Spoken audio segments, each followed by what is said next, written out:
Colpito lo scorso marzo davanti a casa con 2 proiettili sparati a bruciapelo per il tentato omicidio di Chiarano, indagato il cugino della vittima. Nella notte i carabinieri si sono presentati nella sua abitazione.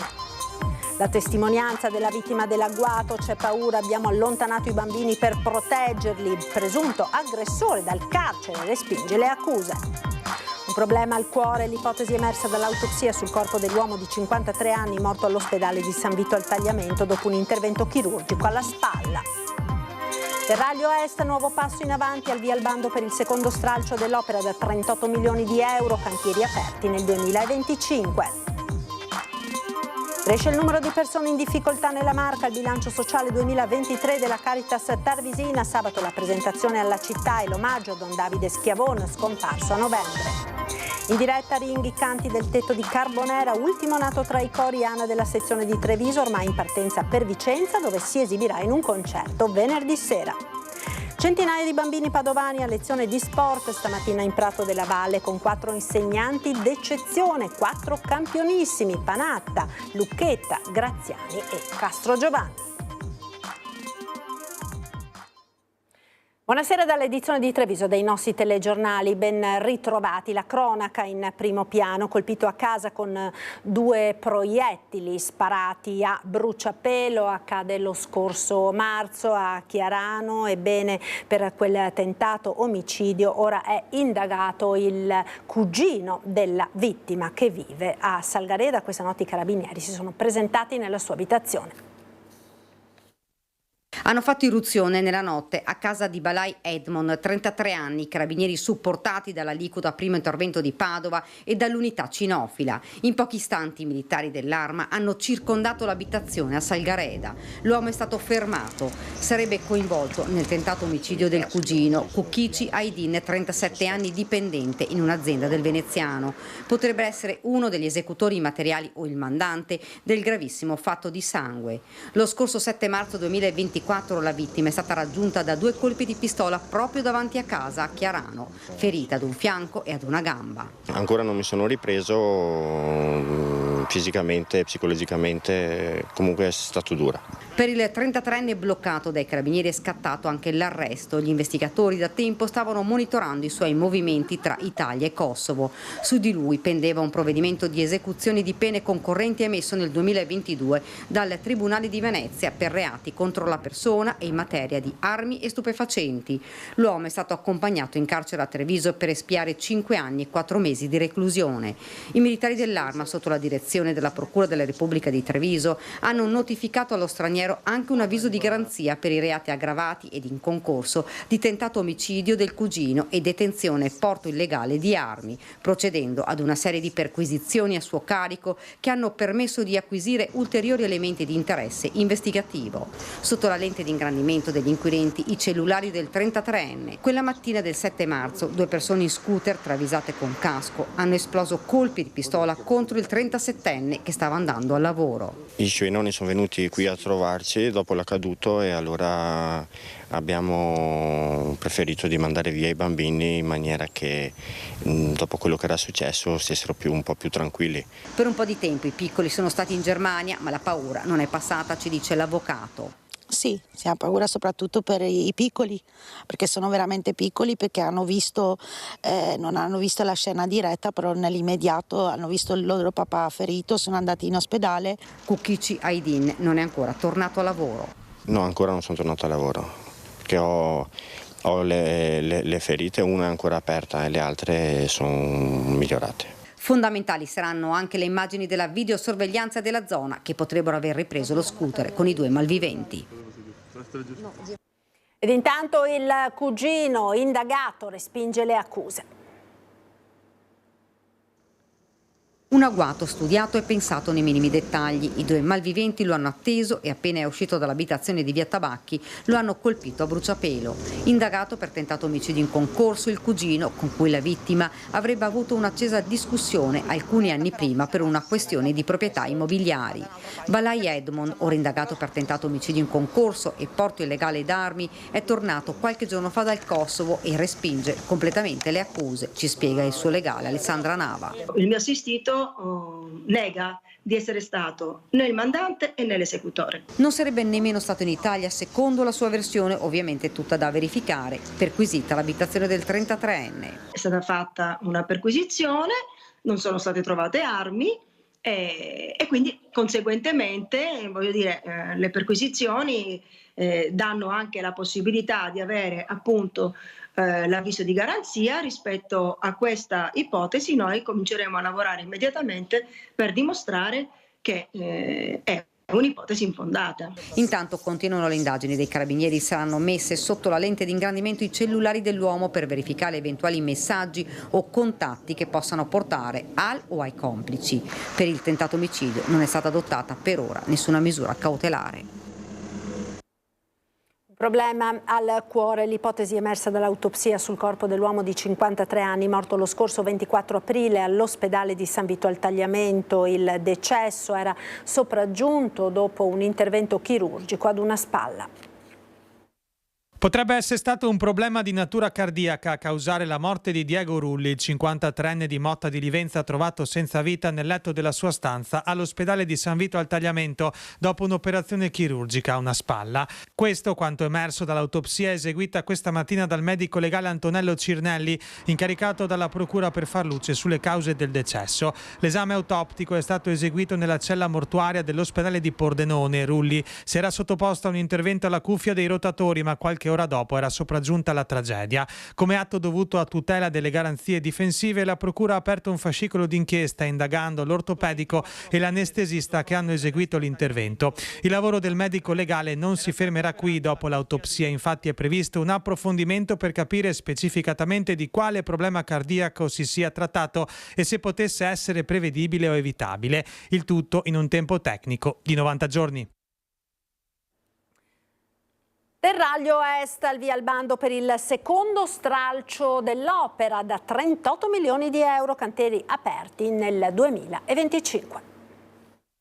Sono 38 milioni, è un intervento che ci eravamo impegnati, non è stato facile perché ci sono stati tanti intoppi, però sono contenta che siamo arrivati alla pubblicazione della gara perché da qui in poi è pura procedura, cioè diciamo che noi dobbiamo solo monitorare lo stato della procedura, ma non dobbiamo più fare niente per far sì che l'opera venga fatta, ed è una bella soddisfazione. C'è una data, il 2025, per l'avvio dei lavori del secondo stralcio del Terraglio Est dopo l'inaugurazione nel 2017 del primo tratto.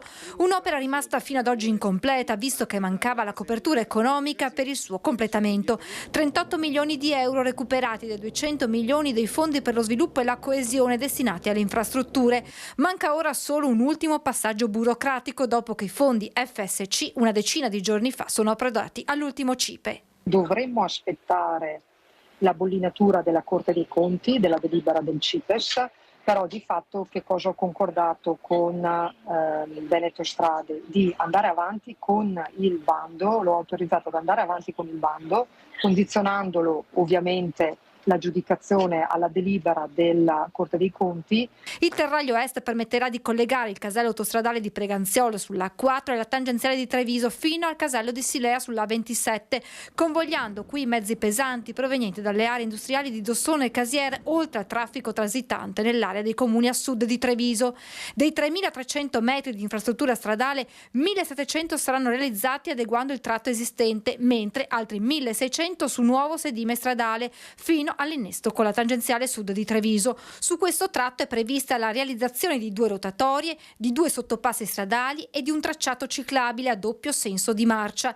Il cantiere rimarrà aperto per 370 giorni. Nel momento in cui noi a fine anno avremo la ditta che si aggiudica l'opera, dovrà fare il progetto esecutivo e di solito ci impiegano 6 mesi e poi si partono con i lavori. Per quello noi abbiamo detto 2025 stando larghi. Un'opera che negli anni ha diviso l'opinione pubblica con le proteste dei comitati da un lato contro la sua realizzazione e dall'altro chi ne chiedeva invece a gran voce il completamento. Credo che tante criticità siano state risolte, ma questa con la condivisione credo che sia una bella risposta a tutto il mondo dei trasporti e comunque al mondo industriale. E continuiamo con la viabilità, andiamo a Quinto dove è stato installato un nuovo semaforo sulla Noalese, una delle strade più trafficate della Marca, un impianto che ha subito diviso i cittadini. I soliti commenti, guarda che qua, guarda tutti fermi e solite cose. Nemmeno il tempo di terminare l'installazione, il nuovo semaforo sulla Noalese è argomento del giorno a Quinto. Quasi fosse una fede calcistica, due le fazioni inevitabilmente si dividono in favorevoli e contrari. Ma certamente che è più casino di prima. Ecco, quindi secondo lei la soluzione non era il semaforo? Sicuramente no. Eppure però i pedoni poi come fanno a passare? E se per passare fin adesso, che adesso che voglio il semaforo può passare. Buongiorno, lei viene da Santa Cristina, esatto. Quindi usa, diciamo così, lo svincolo. Per voi meglio o peggio il semaforo? È meglio il semaforo, perché prima non si sapeva quando attraversavano, non si vedevano. Se c'è un camion non li vedi. Comunque va bene così.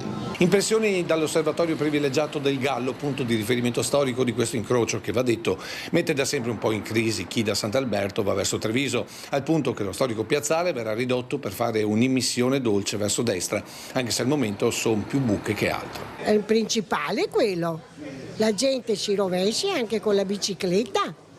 Si deve preparare, ma me l'hanno promesso la settimana prossima che vengono a sistemare. Questo impedirebbe al semaforo a sensore di scattare continuamente, lasciando fluido il traffico sulla Noalese, che a quel punto sarà interrotto solo da auto che svolteranno per Treviso o da ciclisti e pedoni veri beneficiati di questo nuovo impianto, anche se poi i primi incerti sono loro. Perché da là non ne viene tante macchine. È vero che c'è un po' un blocco della Noalese, perché a 60 Sada. E con sto semaforo si forma una fila. Bisogna vedere, insomma, è da provare. Insomma, come recita questo pulsante, per capire bisogna attendere. Prego. Crescono le situazioni di persone in difficoltà nella Marca, presentato stamane il bilancio sociale 2023 della Caritas Tarvisina. 4.186 docce, il doppio dell'anno precedente, e 18.662 pasti, oltre 3.600 in più. Già solo questi due numeri del bilancio sociale 2023 della Caritas Tarvisina fotografano una situazione di sempre crescente difficoltà, con un aumento consistente degli accessi alla Casa della Carità. Dice di un aumento di difficoltà da parte di molti, e non soltanto di migranti, non soltanto di stranieri. Più del 20% di presenze, di accessi al centro d'ascolto sono di italiani, soltanto qui a Treviso. Se poi, ripeto, andiamo sul territorio, i dati possono anche aumentare. E di migranti che vivono al parcheggio della Piani sono solo la punta dell'iceberg. La Piani forse è la più nota, ma non è l'unica, magari è più concentrata, ma ripeto, non l'unica. Purtroppo il rischio è che diventino situazioni croniche per le persone che non riescono più a uscirne. La questione dell'abitare e dell'alloggio, sia per migranti e senza dimora che per famiglie in difficoltà economica, continua ad essere problematica a Treviso. Il problema dell'abitare è multilivello, multibisogno, multilivello, e però anche con possibilità di interventi diversificati che potrebbero in qualche maniera, se messi insieme, cominciare a rispondere poi.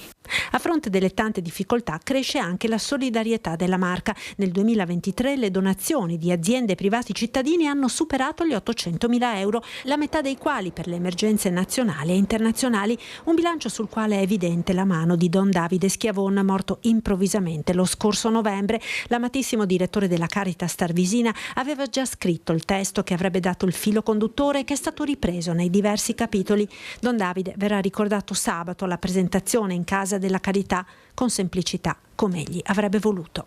C'è già il suo ricordo alla fine del bilancio sociale, e qui lo potete anche vedere, molto semplice, molto essenziale, come altrimenti lui ce lo cancellerebbe dall'alto. Ci sarà semplicemente un piccolo video e uno stare in questo ricordo. La politica, ora nuovo CDA di AR3, polemiche per il posto tolto alla Lega ed ora in quota Fratelli d'Italia con la nomina di Alberto Nascimben. Il PD, così si porta l'estrema destra dentro l'aeroporto, il sindaco, scelte mirate. Abbiamo molte perplessità perché in questo quadro di nomine che ha effettuato il sindaco nelle società partecipate dalla città di Treviso, diciamo, ha prevalsa la logica di spartizione del potere, di dare gli incarichi a quelli che erano scontenti dopo le elezioni amministrative per quello che riguarda l'aeroporto, andando a nominare per le cambiali elettorali con Fratelli d'Italia uno dei leader di Forza Nuova di qualche anno fa, Nascimben. Nessuna logica di merito attacca il PD nelle nomine del CDA di AR3.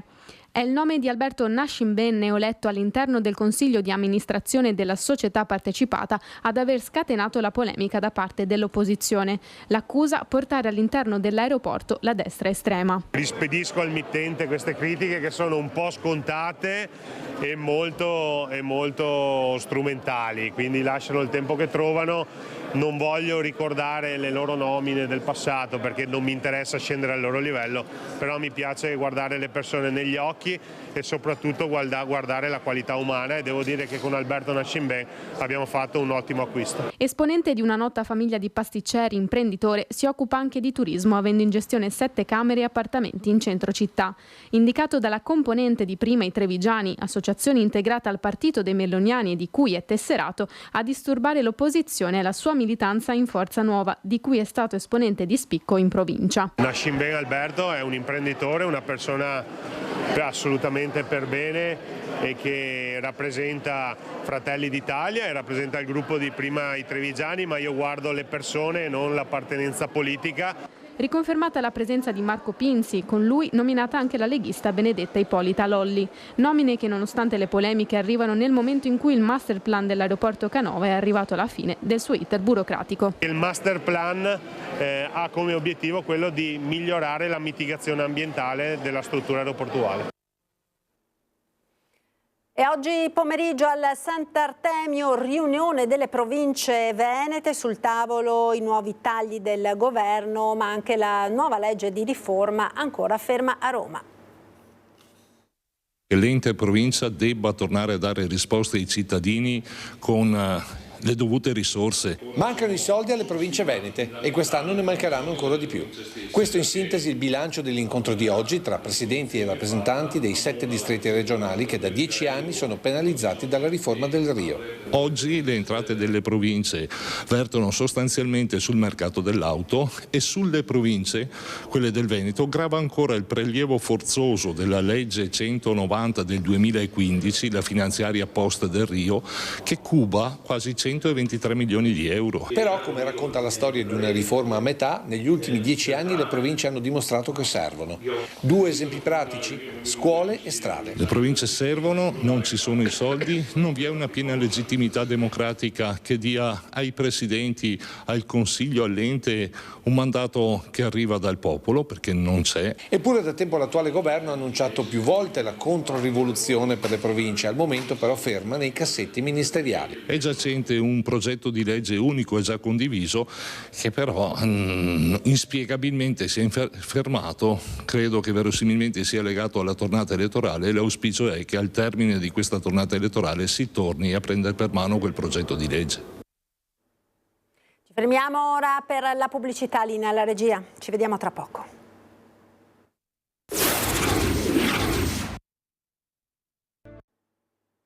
Rieccoci in diretta con l'edizione di Treviso dei nostri telegiornali. 21 documenti provenienti dalle corrispondenze dell'onorevole Altero Spinelli sono stati consegnati dai carabinieri del Nucleo Tutela del Patrimonio Culturale all'Archivio Storico dell'Unione Europea di Firenze. L'indagine dei militari era partita dopo l'individuazione di una vendita sui canali di aste online di una rara lettera dattiloscopica con firma autografata dell'allora ministro degli esteri Aldo Moro con Altiero Spinelli, datata 1 agosto 1973. La ricostruzione ha portato i carabinieri a individuare in un quarantenne residente nel Pordenonese colui che aveva messo in vendita la lettera. Nei suoi confronti è stato emesso un decreto di perquisizione e sequestro per il reato di ricettazione. Tra i documenti sequestrati anche 5 lettere che riguardavano comunicazioni tra Spinelli ed il comune di Treviso, ma anche con i comandi militari del territorio. La corrispondenza in questione verrà consegnata alla Sovrintendenza di Venezia. Ed ora la nostra pagina dedicata agli alpini in vista della Dunata di Vicenza. Sono partiti ieri dalla caserma Manlio Ferruglio di Venzone per raggiungere la 95esima Dunata nazionale delle Penne Nere. Gli alpini in armi che, lasciata per qualche giorno l'operatività, hanno inforcato la bici e hanno iniziato a pedalare. Li abbiamo intercettati, vediamo.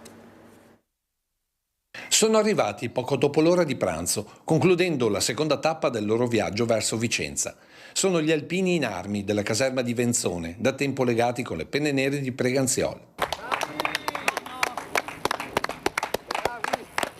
Soprattutto per commemorare l'eroe Manlio Ferruglio, che è nativo qua di Preganziol e al quale è intitolata la loro caserma, e quindi è sempre un piacere incontrarli perché facciamo sempre festa insieme. Tappa trevigiana per questi militari di montagna, iniziata questa mattina a Pordenone. Abbiamo incontrato le scuole primarie di una zona del Pordenonese e abbiamo cercato di trasmettere a questi bambini qualche sano valore. Quindi non solo un viaggio di passione, ma anche di condivisione alpina che toccherà uno dei sacrari delle Penne Nere. Domani raggiungiamo Bassano, tenderemo la salita sul Monte Grappa per deporre un omaggio floreale al sacrario del Grappa. E poi giù a Vicenza. E poi dormiremo una notte nella caserma Monte Grappa e poi il venerdì mattina abbiamo gli ultimi 30 km che ci porteranno alla Dunata nazionale. Inevitabile la domanda alla penna nera su 2 ruote, che non dimentica però zaino e scarponi. È più pesante, è più faticoso marciare o pedalare? Ma diciamo che ho quasi 30 anni in più, quindi magari è molto probabile che sia più faticoso pedalare. E ieri sera a Ring l'ottetto di Carbonera, ultimo nato tra i cori ANA della sezione di Treviso. Monte Grappa, tu sei la mia patria, sei la stella che addice, sei la stella, sei la gloria, il volere, il destino. Il canto e la memoria, il canto e le emozioni più profonde. Il gruppo vocale Ottetto di Carbonera, uno dei 7 cori della sezione ANA di Treviso, sarà tra i protagonisti della Dunata nazionale delle Penne Nere di Vicenza. Venerdì sera alle 21 nella chiesa del seminario vescovile sarà possibile ascoltare le voci dell'Ottetto che canterà la Dunata sognando la pace. Allora, siete pronti? Prontissimi, prontissimi. Venerdì già i primi sono sul posto, scaldano un po' le stanze e poi sabato facciamo il nostro concerto.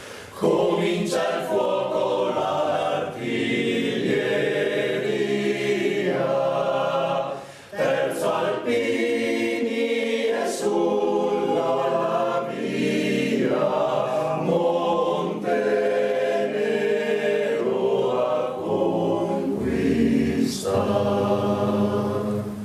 Ricordo che in quella serata canteranno 6 dei nostri 7 cori alla Dunata. Cioè tutti i trevigiani? Tutti i cori della sezione Treviso, quasi tutti, canteranno quella sera nelle varie dislocazioni. Noi tra l'altro canteremo con il coro Stella Alpina, che è un altro coro storico trevigiano che condividerà con noi questa bella serata, e il coro Penna Nera di Varese. Dal repertorio classico a brani riadattati, un assaggio in diretta al Ring. Se accanto nel letto è rimasta la gloria d'una medaglia alla memoria.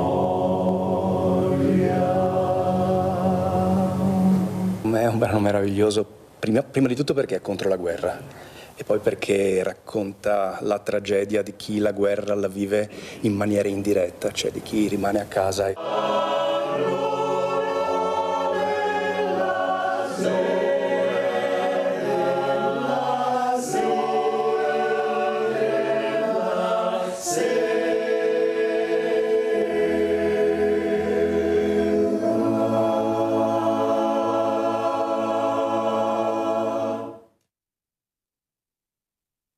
Seguirà l'adunata e tutti i suoi eventi con una programmazione dedicata. Partiremo venerdì con le immagini dell'alzabandiera da Vicenza, dai 4 sacrari e dalla colonna mozza dell'Ortigara fino alla sfilata del Labaro Nazionale. Speciale Alpini la sera in onda dalle 21 e poi ancora sabato dalle 11 la lunga diretta che racconterà i momenti ufficiali dell'adunata alternandoli con le storie degli alpini dagli accampamenti della città. Poi dalle 20:30 in diretta lo spettacolo della fanfara alpina e di cori e poi domenica dalle 7 la lunga diretta della sfilata fino al passaggio della stecca e l'ammaina bandiera. E questa mattina a Treviso ha accolto il comandante della Legione Carabinieri Veneto, generale di brigata Giuseppe De Liso, ricevuto a Palazzo Zuccareda dal comandante provinciale colonnello Massimo Ribaudo, che gli ha illustrato in un briefing la situazione complessiva e l'andamento dei comandi dell'Arma dei Carabinieri operanti nella Marca. Il generale ha espresso il proprio apprezzamento per l'impegno profuso quotidianamente da tutti gli uomini e le donne dell'Arma nella prevenzione e nel contrasto ad ogni forma di criminalità, assicurando prossimità e vicinanza alle laboriose comunità della provincia trevigiana. Il comandante ha poi consegnato simbolicamente i gradi di tenente colonnello al maggiore Fabio Di Rezze, comandante della compagnia carabinieri di Conegliano, e sempre in mattinata l'alto ufficiale si è incontrato con il procuratore dottor Marco Martani ed il prefetto di Treviso dottor Sidoti. Lo sport ora con un'iniziativa davvero particolare, quella che si è tenuta questa mattina a Padova in Prato della Valle, nella quale tanti bambini hanno potuto sperimentare lezioni di sport con 4 insegnanti d'eccezione.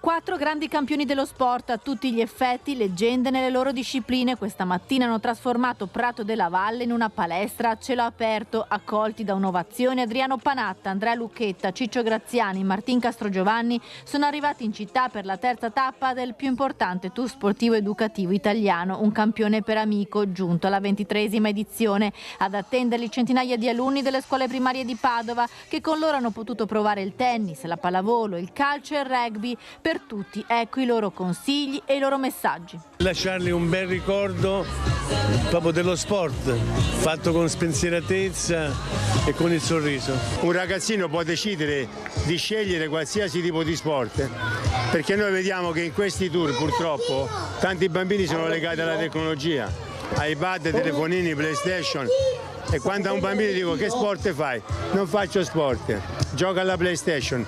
Va bene giocare alla PlayStation, ma devi fare sport, perché lo sport è troppo importante nella crescita di un bambino. Questi ragazzi, come avvicinarli al rugby? Beh, credo che in questa città sia un pochettino più facile, sono più avvantaggiato, credo che sia una delle poche città dove sapranno cosa vuol dire passare la palla indietro, però sì, piuttosto credo che ai bambini bisogna farli divertire, hanno tempo per diventare grandi e pensare a vincere, credo che a questa età i bambini devono fare lo sport per quello che è, per divertirsi e per stare bene. Io devo innescare il divertimento, se il bimbo si diverte ricercherà poi automaticamente dove giocare a spike ball e a volley 3. Nasco ovviamente trevigiano, ma penso che le radici siano ben piantate, una terra, il Veneto, che guardate un po' ha anche regalato un palcoscenico importante per le nostre ragazze del sitting volley che hanno vinto i campionati europei a Caorle e ora saranno alle Paralimpiadi di Parigi. Tutto il nostro mondo e soprattutto il modo di essere trevigiano e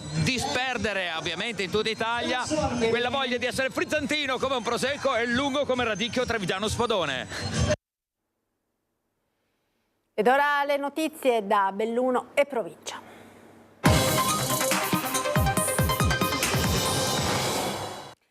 Apriamo la pagina di Belluno con la cronaca e la notizia di una fuga di gas in una casa colonica a San Gregorio nelle Alpi. Un anziano di 79 anni ferito gravemente. L'ho tirato fuori perché so che era là. Il signore dov'era? Sul divano. Stava dormendo? Sì. No, era un po' intontito, no, era un po'... Per il fumo magari? Però non si alzava. Parla Remo Palus, eroe del giorno, che mosso da uno slancio d'altruismo e incurante del pericolo si è lanciato in mezzo alle fiamme divampate nella casa colonica attigua alla sua stalla, dove come tutti i giorni stava mungendo le vacche, per mettere in salvo Giovanni Andric. La tira fuori. Coraggioso anche però, Dio, bisogna dare sempre piccola. Ho visto che dentro dentro la tira fuori sto Giovanni, lo porta fuori, ed era tutto massacrato. Sangue che ignora per tutti i cantori. Come che le è successo non so proprio, perché... L'anziano di 79 anni versa in gravi condizioni al centro grandi ustionati dell'azienda ospedaliera di Padova, in prognosi riservata, ma non sarebbe in pericolo di vita. Stamattina, poco prima delle 7:30, una violenta deflagrazione causata molto probabilmente da una fuga di gas ha distrutto la casa dei primi dell'Ottocento in località Romagno, nella frazione di Fumac di San Gregorio nelle Alpi. Remo Palus ha trovato Giovanni Andric accasciato sul divano, privo di sensi e con ustioni diffuse. L'ha caricato di peso e trasportato in giardino.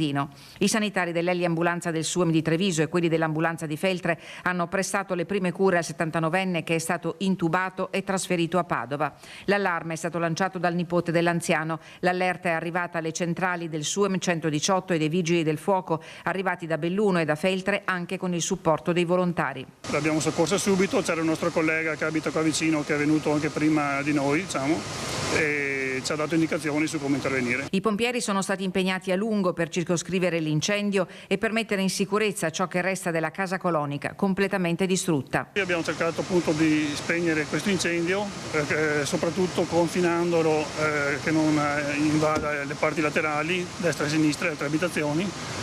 E stiamo ancora lavorando per smassare. Sulle cause della deflagrazione si propende per la fuga di gas. Abbiamo trovato delle bombole di gas, però non abbiamo ancora individuato precisamente il punto di innesco, perciò stiamo ancora lavorandoci. Ogni elemento è stato raccolto per le indagini. A Fumac di San Gregorio sono arrivati anche i carabinieri e il personale tecnico del comune. Il pensiero ora è rivolto a Giovanni Andric. La comunità intera è in apprensione. Caos in provincia per l'attribuzione delle deleghe ai neoconsiglieri eletti lo scorso marzo. Il presidente Padrin accelera rispetto ai tempi concordati e presenta la sua proposta. L'ira dei consiglieri del centro-sinistra che respingono le deleghe al mittente. Il presidente Padrin forza i tempi, disattende la sua stessa richiesta di posticipare la discussione dell'ordine del giorno del centro-sinistra al 16 maggio, e cioè dopo il deposito delle liste per le amministrative, e comunica la sua proposta di assegnazione delle deleghe ai neoconsiglieri provinciali. Il colpo di scena del pomeriggio di lunedì ha posto le basi per uno scontro al Calor Bianco. Col volemo bene non si va da nessuna parte, la risposta del segretario provinciale del PD Del Bianco. Di certo non possiamo accettare le deleghe in bianco e neanche ci interessa, vogliamo vedere una prospettiva vera di questo territorio. Comunque abbiamo respinto le deleghe, noi presenteremo lo stesso l'ordine del giorno, noi al contrario del Presidente restiamo infatti. Padrin dal canto suo si è affrettato a precisare che la sua concezione è sempre stata quella di un governo unitario dell'ente. La provincia ha sul banco tanti temi che necessitano dell'impegno e del lavoro dei consiglieri eletti chiamati a occuparsi delle varie questioni, ha detto. Per il prossimo 16 maggio, giorno fissato unanimemente per la discussione dell'ordine del giorno presentato dal centro-sinistra, Padrin auspica un confronto che possa aiutare a chiudere il cerchio. Viste le premesse, c'è poco da stare allegri. Fulcro dell'ordine del giorno: ritiro del finanziamento della pista da bob, il blocco della progettazione della diga del Vanoi e la questione Dolomiti Bus. Se sono tutti d'accordo sulle posizioni che porremo, ben venga, sembra strano a giudicare dalle reazioni di questi giorni. Speriamo che il 16 sia la volta buona. È certo che se fosse semplicemente che ci si aspetta un dialogo il 16, direi che forse l'episodio di ieri si poteva evitare. Lo scontro non è lungimirante, commenta Silvia Calligaro, la consigliera del centrodestra più votata, a cui Padrin ha affidato la vicepresidenza, oltre alle deleghe a viabilità, infrastrutture, caccia e pesca e agricoltura. L'aver ricevuto delle deleghe o delle materie non è un regalo da parte del Presidente, ma è sicuramente un carico di lavoro e che per senso di responsabilità noi dobbiamo portare avanti e cercare di curare nel migliore dei modi. Per Calligaro non ha senso politicizzare questo momento, tanto più per un ente di secondo livello. Dobbiamo essere concreti e lavorare tutti insieme per il bene della provincia. Se poi sul tavolo ci saranno dei temi che hanno delle ripercussioni tra virgolette politiche o di largo respiro, potremmo prendere di volta in volta delle decisioni. Se cerchiamo di politicizzare l'ente, lo scontro è inevitabile e penso però che in questa fase non sia lungimirante. I rifugi delle Dolomiti sempre più sicuri grazie alla telemedicina e al nuovo sistema informativo della centrale SUEM 118 che consente di fare le videochiamate con i pazienti. Alla base EMS di Pieve di Cadore, rifugisti e personale del Soccorso Alpino e della Guardia di Finanza sono stati formati per la gestione della chiamata e l'utilizzo dei kit in dotazione ai rifugi selezionati dal CAI, che invitano i parametri direttamente al sistema di centrale del SUEM per l'attivazione della miglior rete di soccorso possibile e l'invio del paziente nel presidio più adatto. In caso di necessità, l'operatore del 118 può attivare una videochiamata per vedere il paziente e procedere con un triage più preciso. Ed è tutto per questa edizione, grazie per essere stati con noi. Dopo la sigla, come sempre, le previsioni del tempo con il nostro meteo. Arrivederci.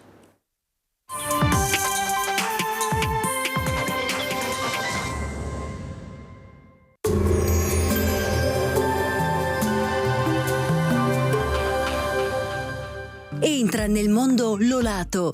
Da oltre 40 anni un team di professionisti per migliorare la qualità della tua vita. Centro del piede con servizi di podologia. Laboratorio per la produzione di plantari e calzature su misura. Bentrovati al meteo. La pressione atmosferica aumenta sul nostro territorio. Il tempo sarà buono nella giornata di giovedì 9 maggio. Vediamo il dettaglio. Sul Veneto sarà asciutto e stabile, senza precipitazioni degne di nota, ampio soleggiamento ovunque, con cielo sereno o al massimo con qualche nube qua e là. Le temperature saranno in aumento, minime tra 10 e 14 gradi, massime comprese tra 21 e 25 gradi all'incirca. Spostiamoci ora sul Friuli Venezia Giulia. Anche in questo caso tanto sole, come ci mostra la grafica, cielo sereno o poco nuvoloso. Nel pomeriggio tuttavia sarà possibile qualche locale rovescio sulle prealpi carniche. Temperature minime tra 10 e 13 gradi, massime comprese tra 21 e 25 gradi.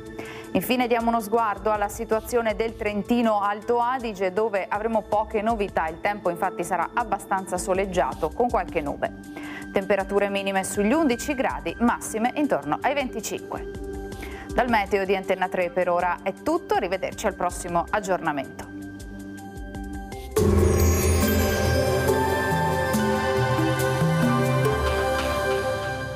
Busti, tutori e protesi di arto personalizzati. Ortopedia e sanitaria Lolato.